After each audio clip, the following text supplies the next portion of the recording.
geht's auch nach Hause und zum Buffet, gar nicht zum Gefängnis. Ja, das war die Richtung, genau. Komm mit, Junge.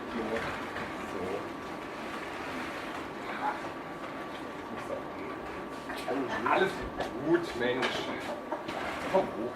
Ja, sehr schön. Sehr schön. Ja. Gut. Wo hab ich denn jetzt schon wieder den Schlüssel? Das ist schrecklich, wenn man so viele Taschen hat. Sie kennen das sicherlich auch. Da ist er ja, Gott sei Dank. So. Ja. Jetzt noch die richtigen. Ja, da ist er. So, Junge.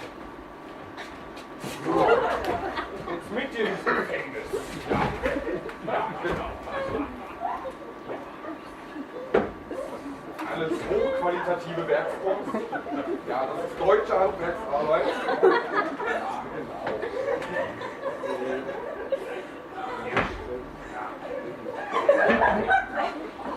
Leibowitsch, was ist denn hier schon wieder los? Ja, Herr Karaman, die Gelder sind gekürzt worden.